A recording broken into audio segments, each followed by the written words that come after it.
Hey, well, thank you very much, Steve. It's fantastic to be here and share a few thoughts over a little bit of time on infrastructure in New Zealand at this conference that I've enjoyed coming into. In fact, I see you down there, Nadine, coming in on the Tesla, was it last year or the year before? And to be here, albeit in the graveyard shift, when I'm sure many of you are getting ready for a drink. Can I just acknowledge both Steve and Pat Brocky, who have had a great relationship with over the years, work that they do in infrastructure generally and bringing this conference together. It's an incredibly exciting sector that you are part of. It's one that really is shaping our country for the better, and I've always been incredibly, I suppose, admiring of what you do, the calibre of the people involved, and as really an infrastructure guy in government, Minister of Transport, Energy, Communications, Economic Development over time. I'd like to think I get it, and I have, as I say, that admiration for what you do. I'm going to try not to speak for particularly long, and there's a bunch of reasons for that. One is the truth of the matter, the blunt facts of the matter are that National's now in opposition. And it's important that as we hold the government to account in what they do, but more than that, we also develop exciting plans to give you a real choice at the next election. And in doing that, I think it's incredibly important that we make sure we're recalibrating. We're listening to you, we're getting a sense of what we got right, what we got wrong, and this year's certainly a year for listening. Before we go on to discussing ideas and making really clear proposals to you in this sector, but of course in other ones as well. So I really wanted to just set out for you a back of the envelope view of 4 or 5 principles, views I have on infrastructure as the leader of the National Party. And the first is in relation to investment. There's a huge amount, and probably rightly so, of talk in New Zealand today about productivity, about the productivity gap, about the need for New Zealand to deal with it and become more productive. Of course, we've got some excuses. We're a small, isolated country at the bottom of the world, and that makes it harder. But the reality is, over the last few months, our GDP growth has halved, and that will make it much harder. I have a deep conviction that in terms of productivity growth in New Zealand, infrastructure is an incredibly vital part of it, and we can and should do more. I take the view, we did some nation-building projects in infrastructure over the last 9-10 years. There was the UFB rollout. We've heard from Steve about Stephen Joyce, about Amy Adams and my role latterly in that work that's going to continue happening and giving to our country, lifting productivity and innovation and the ability of Kiwis all over the place to do great things. The roads of national significance, a many billion-dollar investment in a real connectivity between cities and centres. The CRL, which, as I looked out from my hotel room this morning at Stamford Plaza, is really starting to take shape, and I'm proud to have started as a minister. Other public transport projects, schools, hospitals, all of these things happening. And I want you to have a very clear sense that a re-elected national government will double down and do more on the investment in infrastructure. And as I'll come to, there's no doubt about it, there's other ways to fund and finance, and we should be talking about those. But if you just think about the core Crown balance sheet and the recent budget we've had just a few months ago, Grant Robertson's first budget, my clear view is there was $10 billion worth of spending there that was incredibly poorly spent, that wasn't prioritised right, and that actually, if you did it well, would free up money for more infrastructure. Whether it's Winston Peters' pet projects, about $4 billion over the next 4 years, whether it's free fees, whether it's a bunch of other large entitlements. It's a question of priorities, and a national government would prioritise infrastructure over some of those things.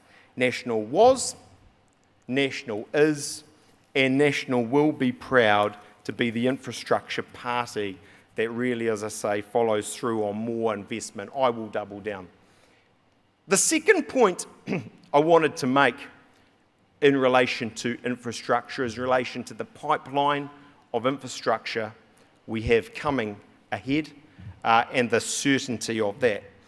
And I know through long, sometimes hard experience that when I was minister, but today as well, your message is one of certainty, certainty, certainty of pipeline.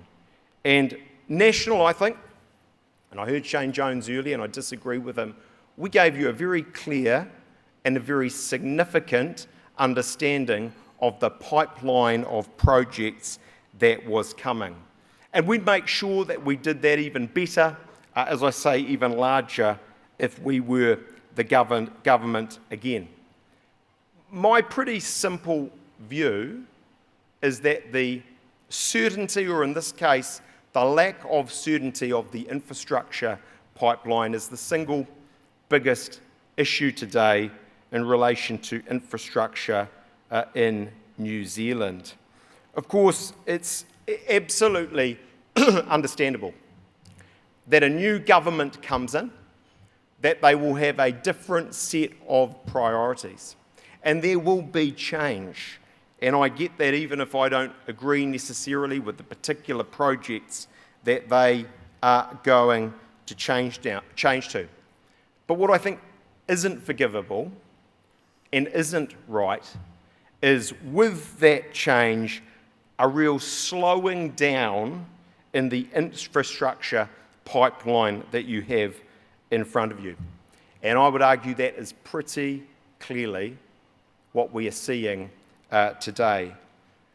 Projects such as the East-West Link, Penlink, Mill Road, one dear to my heart as a local MP, Tauranga Northern Link, Otaki to live in, projects in the South Island. Most of those I think I've mentioned in quite advanced stages, some of them in tendering that have been stopped under the government. And a very clear consequence of that, albeit anecdotally from some of you in this room, if I look around, that with that, the capacity, the capability, the resource has shifted offshore to some extent. I believe that's performed by this government. And the reality of it, I think, is not just that slowdown, but a very clear sense that whether it's trams, whether it's other projects by this government, they will not be spade ready for quite a number of years. I am simply unsure, under this government, what the $4 billion or thereabouts that the Transport Agency has in your taxpayers' money to invest each and every year is going to be spent on in the next 3 years, because those projects have stopped and there aren't other projects that are ready to go. And so if the pipeline isn't broken, it's certainly badly cracked.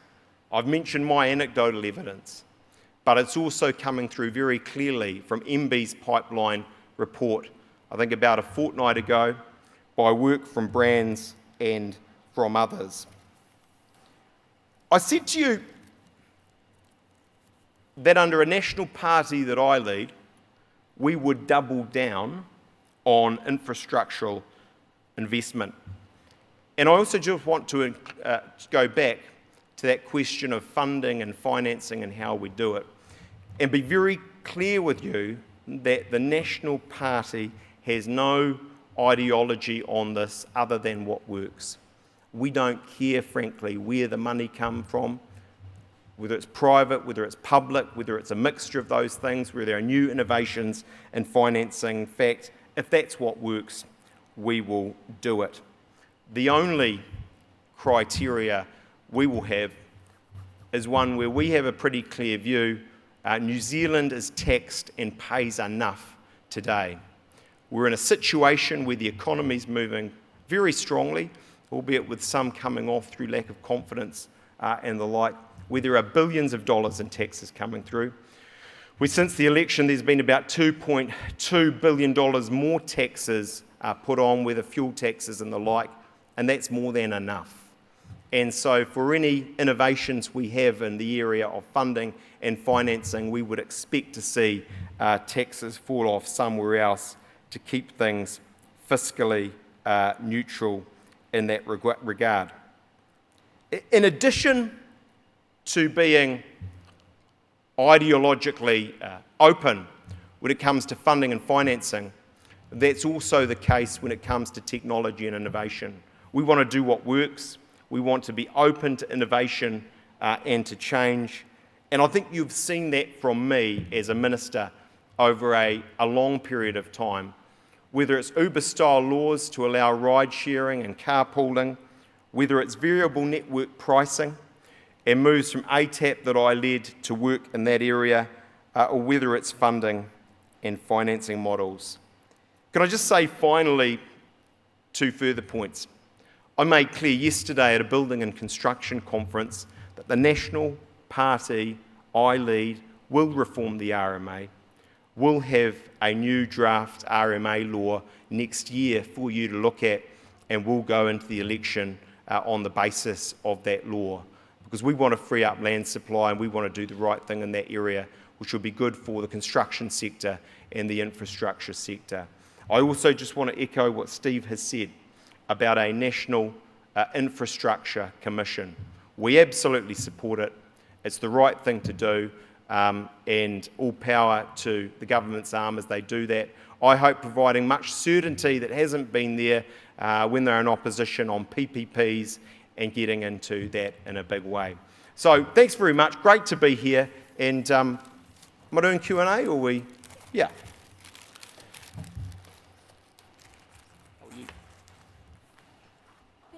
Thank you, Simon. It is good to have you back, and I apologise that the transport to the stage wasn't available this time round. You've answered the first question we have here, which was about whether you support the formation of a national infrastructure body. So maybe if we could take that question one further, would you expect that a national infrastructure body could help take some of the politics and the uncertainty out of infrastructure planning when it's disrupted by the very short election cycle and changes of government? Yeah, I think so. I mean, what I think a National Infrastructure Commission should be doing, amongst other things, is going out there and matching up the private finance with the projects and private funding with the projects. And so I think the reality is when it's not politicians doing that, but it's people who have the expertise, who have the experience, that does at a level take out the politics, and that's got to be a good thing. You said that you were ideologically open to different funding and financing options.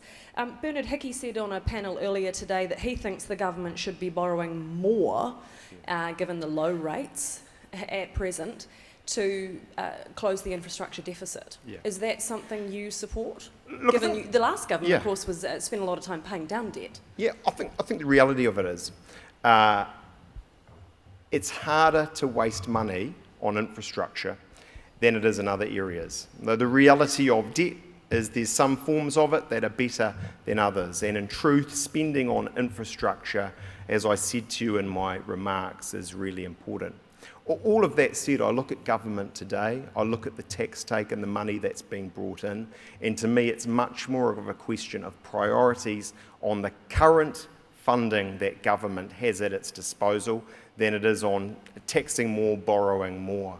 The reality, as I said to you, if you look at that $10-odd billion that's there from this government for diplomats, for a variety of things for Winston, for a number of entitlements, I would prioritise that differently.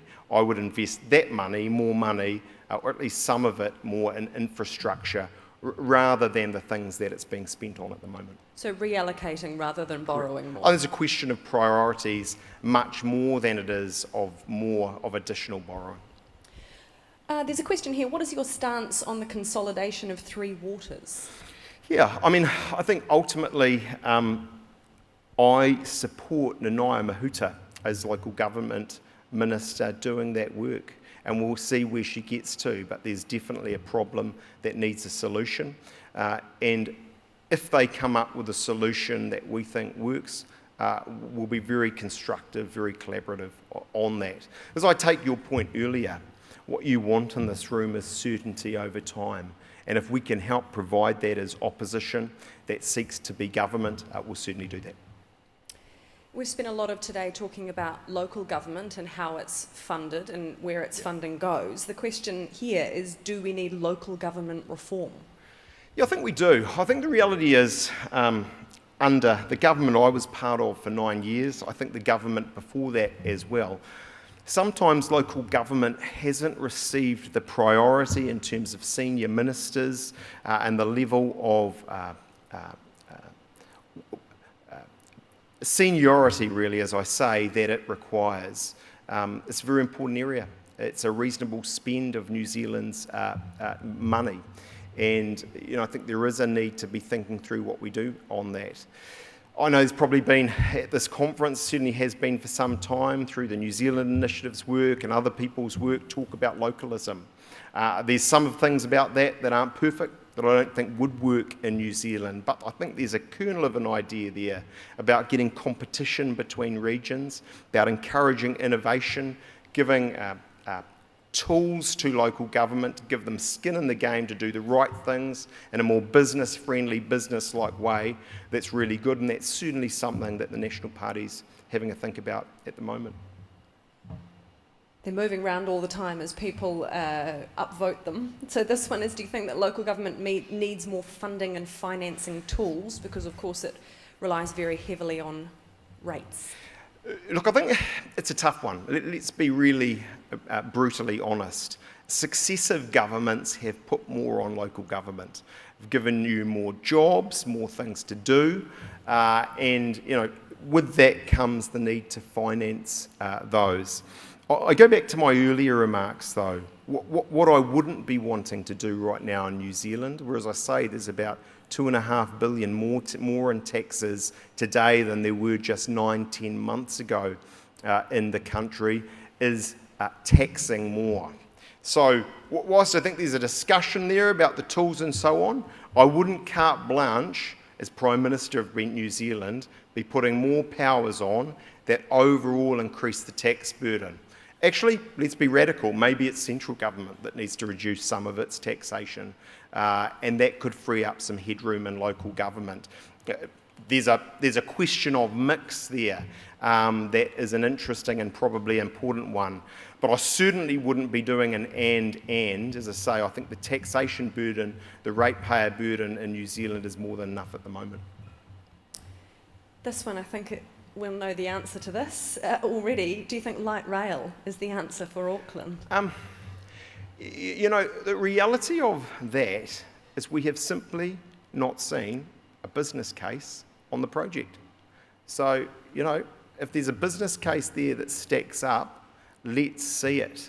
That really is my point about how early days it is. I don't know what Minister Twyford has said today or what he's said over the last few weeks, but I'm really clear to you, and you'll be able to hold me to account on this over the next couple of years. You won't see a project that's ready in the next 2 or 3 years. It'll take some time. I've got to say to you, I'm pretty sceptical. And that's ultimately not because I'm anti-rail. We invested, despite what a lot of critics said, as much in rail in New Zealand as we did in our roads of national significance. Some on the left had flack for.